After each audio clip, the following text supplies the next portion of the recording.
नमस्कार दोस्तों, मैं आपका दोस्त एडवोकेट यशराज पारिक और आप देख रहे हैं वकील की कलम से। दोस्तों, क्या आपको पता है कि पुलिस भी किसी भी व्यक्ति को न्यायालय की भांति ही अपने समक्ष प्रस्तुत होने के लिए नोटिस दे सकती है?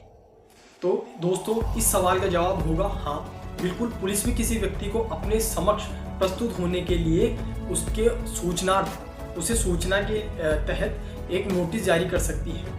ऐसे नोटिस को पुलिस जो होती है वह हमारी जो क्रिमिनल प्रोसीजर कोड है, भारतीय दंड प्रक्रिया संहिता की धारा 41A के तहत जारी करती है। तो दोस्तों, चलिए आज बात करते हैं कि 41A का नोटिस आखिर होता क्या है, पुलिस उसे जारी कब करती है, और 41A का नोटिस अगर आपके पास आता है तो आपको क्या करना चाहिए, और अगर आपके पास 41A का नोटिस आता है और आप उसको इग्नोर करते हैं तो उसके क्या इफेक्ट होगा, उसका क्या प्रभाव होगा, इन सभी बातों की आज हम इस वीडियो में चर्चा करेंगे। तो चलिए देखते हैं, बने रहिए।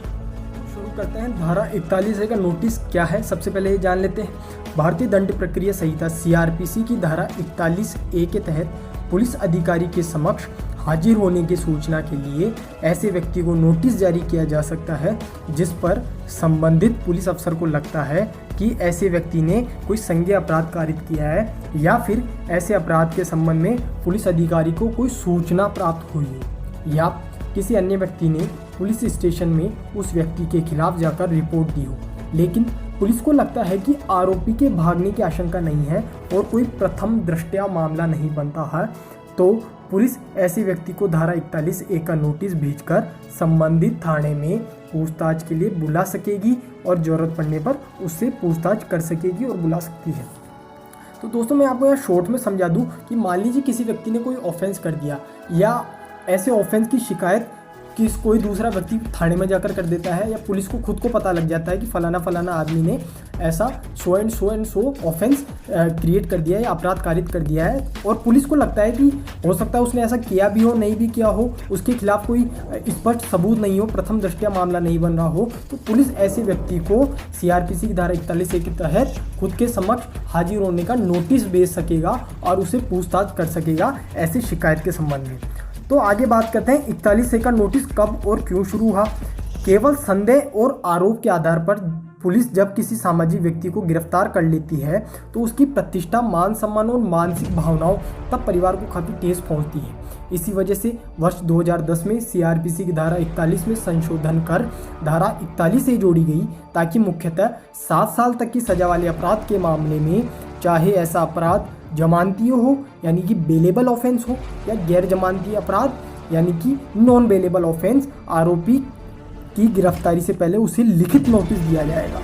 आरोपी का पक्ष सुने बिना उसकी गिरफ्तारी नहीं होगी। इसका आशय भी साफ है कि जब तक आरोपी के विरुद्ध कोई पुख्ता सबूत एकत्रित नहीं कर लिए जाए तब तक उसकी गिरफ्तारी नहीं हो सकती। इस संशोधन का दूसरा सबसे बड़ा उद्देश्य फर्जी FIR पर लगाम लगाना है और सिर्फ संदेह मात्र के आधार पर अंधाधुंध हो रही गिरफ्तारियों को रोकना है।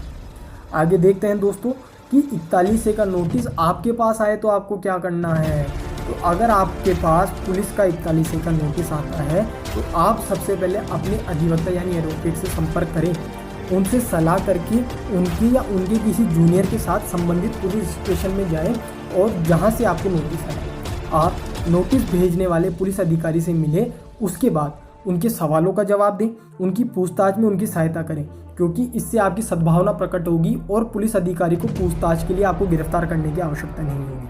लेकिन याद रहे, आप एडवोकेट की सलाह ले सकते हैं, कुछ समय उन्हें साथ रख सकते हैं, पूरी इन्वेस्टिगेशन के दौरान उन्हें अपने साथ नहीं रख सकेंगे। दोस्तों आगे बात करते हैं कि 41A का नोटिस आने पर उसे इग्नोर करने पर क्या हो सकता है। तो जमानती अपराध यानी कि बेलेबल ऑफेंस होने पर पुलिस मजिस्ट्रेट से वारंट इशू करवाकर, और अजमानती यानी कि नॉन बेलेबल ऑफेंस होने पर संबंध में बिना वारंट के भी आपको सीधा गिरफ्तार कर सकती है। यानी कि बेलेबल ऑफेंस में तो वो मजिस्ट्रेट से वारंट इशू करवा लेगी, और नॉन बेलेबल ऑफेंस होगा तो उसको, क्योंकि पुलिस को पावर होती है कि नॉन बेलेबल ऑफेंस में वो आपको सीधा अरेस्ट कर सकती है बिना किसी वारंट के।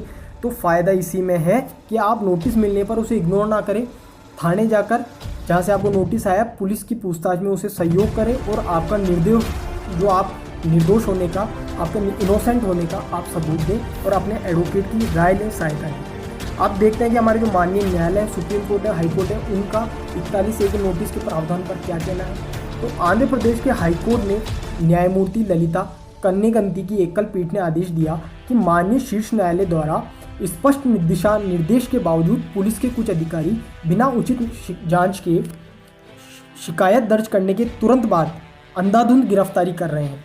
एफआईआर दर्ज करने के बाद स्वतः रूप से गिरफ्तारी करने और सीआरपीसी की धारा 41A पुलिस अधिकारी के समक्ष उपस्थिति का नोटिस के तहत गिरफ्तारी के समय अपनाए जाने वाले सुरक्षा उपायों की अनदेखी करने के मामले में पुलिस विभाग की खिंचाई की थी। न्यायालय ने न्यायिक मजिस्ट्रेट से भी कहा है कि वह बताएं कि उन्होंने किस आधार पर गिरफ्तारी किए गए व्यक्ति को रिमांड पर भेज दिया और कैसे इस तरह के मामले में डिटेंशन को अधिग्रहित किया गया, यानी कि गिरफ्तारी को अधिग्रहित किया गया। तो दोस्तों, जो सुप्रीम कोर्ट ने गाइडलाइंस दी थी उस संबंध में एक बहुत ही लैंडमार्क जजमेंट दिया गया था 41A के संबंध में। वो है अनिश कुमार बनाम बिहार राज्य, 2014 का ये मामला है और सर्वोच्च न्यायालय द्वारा जारी किए गए दिशा निर्देशों के अनुरूप सभी मामलों में जहां सीआरपीसी की धारा 41A के तहत किसी व्यक्ति की गिरफ्तारी की आवश्यकता नहीं है, पुलिस अधिकारी के लिए यह आवश्यक है कि वह आरोपी को एक निर्दिष्ट स्थान और समय पर उसके सामने पेश होने के लिए निर्देश जारी करे। कानून ऐसे आरोपी को पुलिस अधिकारी के सामने पेश करने के लिए बाध्य करता है और यह आगे कहता है कि यदि ऐसा कोई आरोपी नोटिस की शर्तों का अनुपालन करता है तो उसे गिरफ्तारी नहीं किया जाएगा। दोस्तों, ये इंपॉर्टेंट है। अन्यथा वह कारण रिकॉर्ड किए जाएंगे जिनके चलते पुलिस अधिकारी की यह राय न बनी हो कि गिरफ्तारी जरूरी है। तो कुल मिला के कह सकते हैं कि 41A का जो नोटिस है होता है वो सुप्रीम कोर्ट की गाइडलाइंस के अनुसार ही उसकी पालना की जानी चाहिए।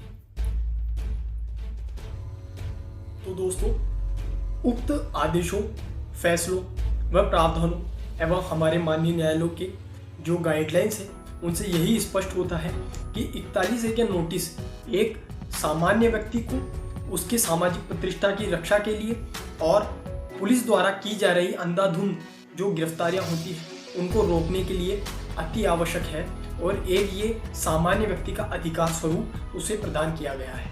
दोस्तों, 41A का जो नोटिस होता है वह किसी भी व्यक्ति की जो सामाजिक प्रतिष्ठा होती है उसकी रक्षा करता है, क्योंकि जब किसी व्यक्ति के खिलाफ कोई शिकायत पहुंचती है तो कई बार ऐसा होता है कि उसे सीधा गिरफ्तार कर लिया जाता है और यह ऐसा करना उस व्यक्ति का जो फंडामेंटल राइट है, उसके जो मूलभूत अधिकार हैं, उनका भी वायलेशन, शोषण माना जाता है। लेकिन आज भी हमारे देश के अधिकांश जो पुलिस स्टेशन हैं उनके भार साधक अधिकारियों और कर्मचारियों को 41A के महत्वपूर्ण प्रावधानों के बारे में कोई ज्ञान ही नहीं है। ये एक सोचनीय विषय है। दोस्तों, where there is a right there is a remedy. जहाँ कहीं भी अधिकार है वहाँ आपके लिए उपचार जरूर होंगे। आशा करता हूँ ये जानकारी आपको जरूर पसंद आई होगी। आपके अधिकार ही आपके शस्त्र हैं और आपके अधिकार ही आपको सशक्त बनाते हैं। जानिए आपके अधिकारों को मेरे साथ वकील की कलम से।